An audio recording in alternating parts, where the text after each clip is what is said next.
이제 판교하고 이제 저쪽에 송파하고 그 사이에 있는 성남시예요. 경기도 성남시. 경기도예요, 경기도. 이렇게 생겼어요. 단독주택인데 이런 식이에요.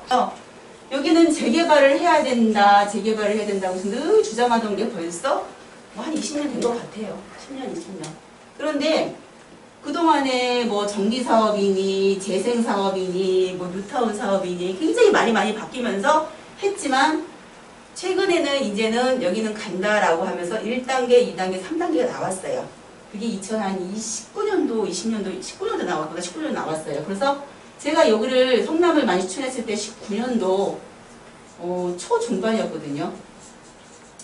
초중반만 해도 이때는 다주택 규제가 없었기 때문에 단독주택 사라고 말씀을 드렸어요. 그래서 20평짜리.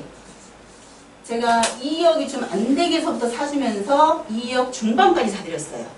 2억 5천, 6천까지 사드렸고 그때까지 사드렸는데 열심히 사신 분들 사셨어요. 그런데 이거 보니까 그때 사드린 분들 이것도 한번 네이버 볼게요. 지금 얼마쯤 되나? 2019년도니까 지금 뭐 한 2년 정도 채 안 됐죠? 얼마예요? 8억 6천, 8억 5천. 이 면적은 비슷한 게요. 다 땅덩어리는 대부분 20평이에요. 대부분 20평이고 30평짜리는 거의 찾아볼 수가 없어요. 대부분 20평이고요. 2억도 샀는데 다 이렇게 가격대가 4억, 5억, 7억, 8억 뭐 이렇게 엄청나게 많이 비싸졌어요. 가격대가 다. 그래서 이런 단독주택이 그 당시에는 정말 이거 들어가서 어떻게 살아? 사람이 어떻게 살아?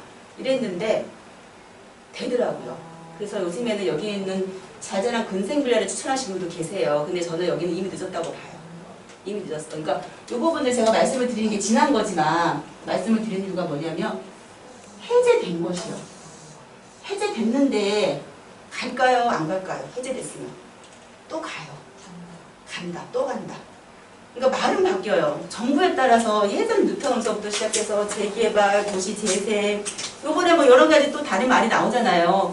정부에 따라서 정책에 따라서 말은 여러 가지 바뀌어요. 단어가. 근데 어휘는 바뀌지만 여러 가지 컨셉은 뭐냐면 여기 국내를 새롭게 좀 더 곱게 깨끗하게 만들자는 뜻이잖아요. 나라에서. 그래서 결국은 이렇게 정말 낙후되고 소방대로도 안 되는 지역, 골목골목도 차 한 대 안 들어가는 지역, 이런 데는 언젠가는 간다예요.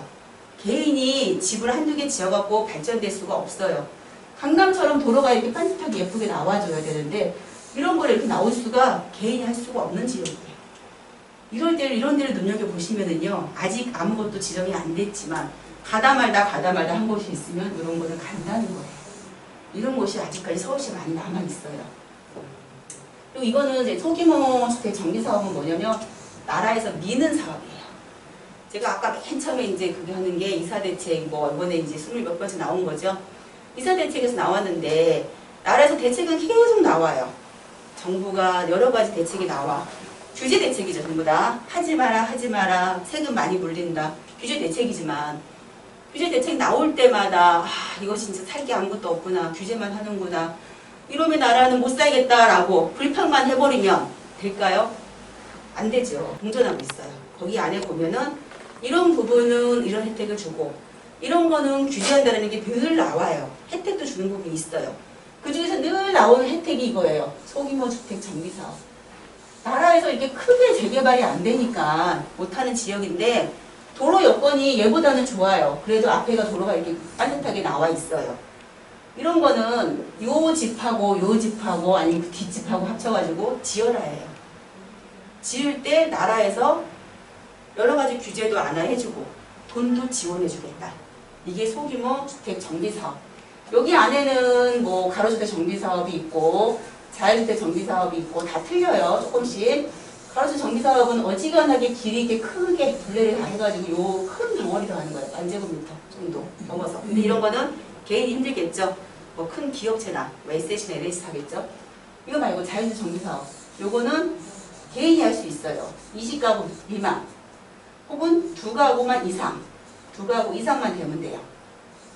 이 정도로 모아지면은 나라에서 하게 해줘요. 그래서 나라에서 해주면서 혜택을 여러 가지를 주죠. 제가 이제 했던 사례를 말씀을 드릴게요. 이쪽은 요 지금 아까 나왔던 빌라인데 요거하고 요거를 묶어서 자율주택 정비사업을 했어요. 자유주도 정비 사업을 하면서 이렇게 건물 부시고 이제 했는데 저는 요 밑에 있는 요 안쪽에 있는 지하 2개를 가지고 있었어요. 샀었어요. 그러니까 정비 사업을 할 때 좀 쉬운 게 하려면은 이거는 그냥 물론 저는 이제 저희처럼 하라는 게 아니라 여기 오시는 분들 계시는 분들 요걸 사놓고 있으면 되지. 낡은 거. 얼마나 사냐 이런 거 빌라 같은 경우가 낡았잖아. 지하 같은 경우 1억 되면 사요. 1억 4천 5천이면 충분히 사요. 이런 빌라 많아요. 찾아보면. 근세로 허가된 것도 있고 주택으로 허가 났으면 공시지가 1억 미만이잖아요. 그럼 주택세 포함은 안 되기 때문에 취득세 부가가 그거를 8% 10%안 줘도 돼요. 지하 낡은 거는. 공시지가는 좀 싸기 때문에 이런 거 사고 갖고 계시면 이런 게 자유주도 정비사업이라고 해서 어떤 업체가 들어온다거나 이럴 경우에 여기 2개 주고 새 집을 받아요. 내가 새 집을. 빌라를 깨끗하게 놔둔 새 집을 받을 수가 있어요. 저 같은 경우는 이걸 직접 제가 시행을 하고 직접 나라에서 지원을 받을 수 있게 제가 이제 여러 가지 감정원에도 제시를 하고 여러 가지 해가지고 지원을 받았어요. 지원을 받았는데 요 지역이었어요. 요 지역. 요 지역이 나왔는데 어떻게 받았냐. 보통 지금 소유주가 2명 이상이면 주민합의체 구성을 해서 여러 가지 다세대 주택이라든가 공동주택을 이렇게 지을 수가 있어요. 그런데 이럴 때 어떻게 주냐? 용적률을 완화시켜 주는 거예요. 나라에서. 이게 자유주택 정비 사업이고요. 제가 샀을 때는 요거 1억 2천 정도에 2개 정도 샀어요. 지하를. 신축 후에는 이렇게 방 3개, 화장실 2개짜리를 저는 물론 받았죠. 제가 제거하고 했으니까. 일반적으로 거기 위에 있는 주택 갖고 있는 사람도 다 줬어요. 물론 그냥 공짜로 주진 않았어요. 5천만 원 정도를 추가 분담금 받고 그리고 이주하실 때 세입자 내보내잖아요. 3천에서 한 5천 정도를 이거를 이제 유의자로 빌려드렸어요. 필요하신 분한테는. 빌려가지고 물론 여기 이제 땅을 제공하는 거니까 땅 담보가 있으니까 충분히 빌려줄 수 있거든요. 그래서 빌려줘서 세입자 내보내고 아니 본인이 거주하면 근처 어디 가서 사셨다가 들어오세요. 하시고 나서 5천만 원 추가 분담금 내면 방 3개 화장실 2개짜리 크게. 그러니까 보통 빌라 분양을 하면 짜잘하게 투룸빌라 하잖아요. 근데 이거는 직접 실거주도 할 수 있기 때문에 아파트형으로 해서 크게 했어요. 그래서 근데 지금 3억 이상 아니고 그 당시에 이게 한 개 지금 2020년 정도기 때문에 지금은 훨씬 이거보다 비싸요. 많이 올랐어요. 도봉구 창동이거든요. 많이 올라서 지금 같은 경우 3억 5천 정도 받을 거예요. 그 당시 3억 정도 시세였거든요. 그래서 이렇게 주는 걸로 해서 제가 이제 갖고 있던 토지 등기부등본 제가 보여드렸고요. 제가 이제 보면은 제가 말씀을 드릴게요. 이제 사례 해가지고 어떻게 이득을 받는지. 여기가 지금 준주거 지역이었어요. 12개 낼 수가 있었거든요. 그래서 공사비는 얼주 평당 한 600만 원 정도 기타 들어갔고 추가 분담금 받았어요. 그리고 나서 저 같은 경우는 2개 공짜로 2개 없고 나머지는 반 12세대였으니까 반은 주고 조합은 주고 반은 분양해서 남는 수익이거든요. 물론 이 수익에서 건축비 충당을 해야겠죠. 그런데 가장 중요한 건 뭐냐? 요거. 지원을 최대 70%까지 받고요. 이주비까지 지원을 받았어요. 나라에서. 원래는 50%예요. 그런데 왜 70%를 받았냐? 이게 지금 12개가 남잖아요. 이걸 팔아야지만이 내가 건축비 충당을 할 수가 있잖아요. 그런데 건축비 충당하려면 이걸 다 팔아야 되는데 그러면 제가 또 여기 일을 하면서도 거기 분양팀 하나 꾸려야 돼. 분양사무실에 거기 사람도 써야 되고 골치 아프잖아요. 이게 힘들어요. 다 분양을 또 하려면 신경을 써야 돼. 물론 뭐 최근 같은 분양이 너무 잘 되니까 그렇지만 작년까지 분양이 잘 됐어요. 근데 저는 미리 처음부터 이렇게 안 하고 임대로 하겠다. 공공임대로 하겠다. 라고 하면서 지원금을 더 받았어요. 공공임대하면 이 건물이 임대 건물이 되나요? 어떻게 하냐면요. 제가 임대를 뭐 거기 있는 무슨 저소득층한테 뭐 3천에 뭐 20만 원을 받는 게 아니라 이런 거 받는 거 아니고 어떻게 하냐. LH에 넘기면 돼요.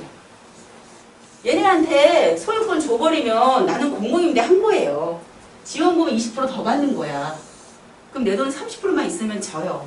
땅은 조합원들이 같이 하는 거고 건축비는 그때 처음부터 나와요. 합의체 구성하면서부터 5%가 나와요. 나와가지고 결국은 내 돈은 추가적으로 조금만 30% 정도 들어가면 되는 거예요. 또 넉넉하게 나오죠. 나올 때도. 건축비를 짜릿하게 제가 넣겠으니까 건축비를 최대한 많이 넣어가지고 하면 많이 나오면 그러면 이 분양하는 이 힘도 없어지고 필요도 없고 그냥 바로 건물 짓자마자 넘기고 그러면은 기존에 살던 사람도 새 거 받아서 좋고, 저 같은 경우는 새 거 2개도 생겼지만 이렇게 추가 수익도 생기죠. 추가 수익 생기니까 이걸 하겠죠. 이렇게 되면은 이게 바로 소규모 정비 사업이에요. 그래서 이거를 말씀을 드리는 거는 하시라는 게 아니라, 이런 소규모 정비 사업은 나라에서 지원을 하기 때문에 많이들 해요. 예전에는 건축업자들이 그냥 단독주택 하나 사가지고 건물 지어서 빌라 분양했잖아요. 예전도 아니지, 한 15년, 16년도. 지금은 그런 땅이 없어요. 저는 이제 여기서 이렇게 세미나도 하고 유튜브도 하고 하지만, 방송도 하지만 1층에 있는 중개 사업자도 갖고 있어요. 그래서 늘 건축하시는 분들이 땅 달라고 계속 문자가 와요. 건축하시는 분들이 땅 좀 찾아달라. 땅이 없어요. 서울시에. 단독주택은 이미 할 만한 건 다 있어요. 사업성 나오는 거. 그리고 땅값이 너무 많이 올라서 사업성이 안 나와요. 건물을 새로 짓고 빌라 분양을 해서 차익이 생겨야 되는데 안 돼요. 그렇기 때문에 내 돈 다 들여서 돈이 너무 많이 들어가서 할 수도 없고, 그래서 건축하시는 분들이 이제는 어떻게 찾냐? 이런 걸 찾아요. 다세대. 단독주택은 솔직히 명도도 쉬워서 한 주인이 그냥 명도 세입자 몇 명 내고 그러면 되지만, 다세대는 명도도 어렵기 때문에 그동안 건축하시는 분들이 못했어요. 그런데 이렇게 나라에서 지원을 해주기 때문에 이런 걸 할 수가 있었고, 이제는 이런 땅밖에 안 남았어요. 다세대로 2층, 3층짜리 지어져 있는 거가 이제는 그거까지도 다 팔리고 건축이 돼요. 나라에서 또 용적률도 준다는데, 더 높여준다는데, 원래는 이쪽은 7층 이하이기 때문에 작게밖에 못해요. 그런데 이렇게 지어진다고 하면 나라에서 소득도 높여준다고 하잖아요. 그래서 늘 나라에서 규제만 하는 게 아니고 좋게 풀어주는 것도 있기 때문에 이런 부분을 좀 눈여겨봤으면 좋겠다라고 말씀을 드리는 거고요.